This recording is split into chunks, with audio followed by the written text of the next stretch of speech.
Hey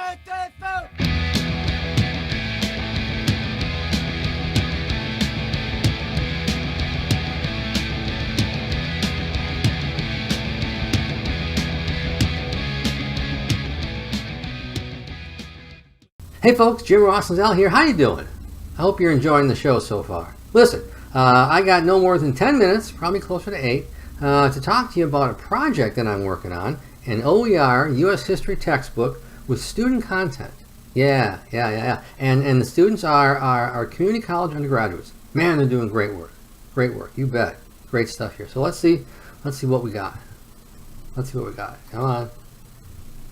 There we go. Okay, this is the cover of the textbook, right? Our story, an ancillary to U.S. history. It's on Pressbooks page. There's the photograph of a young man looking very patriotic in that shirt, watching some fireworks. That's my number one son there, taken a few years ago on 4th of July. Okay, let's talk about some stuff here. First point. Traditional textbooks lack a number of things that I've thought about over the years. They lack, people of color as examples. Yes, there's some there. They're sprinkled in there, like you maybe would put in salt or some other seasoning, just a little bit. And I know more and more authors or publishers are trying to put more in there, but the reality is, they're not really enough for me, and they're not enough for my students who are people of color. My students are Latinx, African Americans, Asian Americans, and folks who are interested in history of people of color.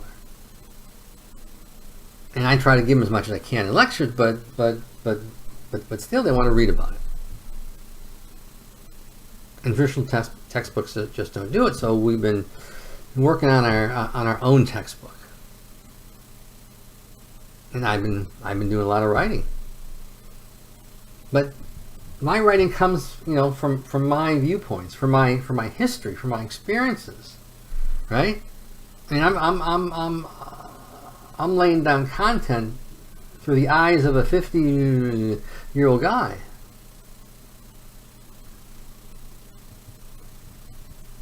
Most authors in these traditional textbooks are not people of color. The vast majority are not people of color. So they lack their experiences, their insights. So I wanted to use students' voices. I lack their insights. I lack their experiences. I wanted to add their voices. Give them agency. Yeah, exciting stuff. I love to read their stuff. Stuff they come up with, man. It's important. Years ago, I was on Twitter, and there was a discussion about the use of students in such a situation. And overwhelmingly, the answer was no. And I thought, challenge accepted. Except I did it not for that reason, but because I think it's important for students to read what each other has to say. I think it's important for students to know that what they have to say is important for others to read. And they do get a kick out of reading what other students had to say, because they tell me this.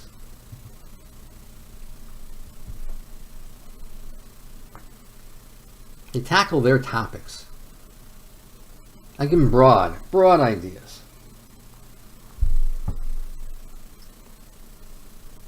The long 1950s. Pop culture in the 21st century. Gender polemics during the Second Great Awakening. Something like that. And then go find something. Go do. And they do it. They do a fantastic job. They really do some great job. And if they want, their stuff will be incorporated. Totally up to them. Or when we are looking at very specific things. We're looking at the American Revolution. When we're reading certain documents. Like for example, why the southern states, why the slave-owning states broke away. Then they have a very specific assignment, but they look at it, they take it from their angle.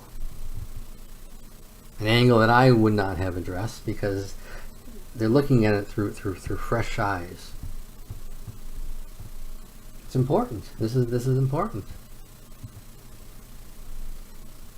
So I find such a textbook, one that we use in class, one that's freely available on the net, thus more accessible to everyone, as opposed to a for-profit book.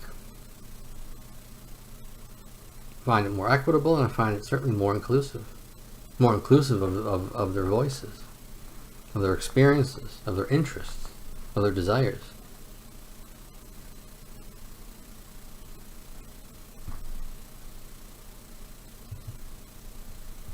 If you want to get a hold of me, there we go. There's my email address. If you want to look at the textbook, you got it right there. We're on Pressbooks, pressbooks.pub, our history. That's a relatively new URL. Pressbooks is shifting its platforms, and so now we had to move for certain reasons. At the time of this recording, 309,000 plus words. By the time that you watch this, I'm sure it's going to be a little bit more. Because we're always working on it. Students always have stuff to say. There's a chapter at the end just entitled Houston.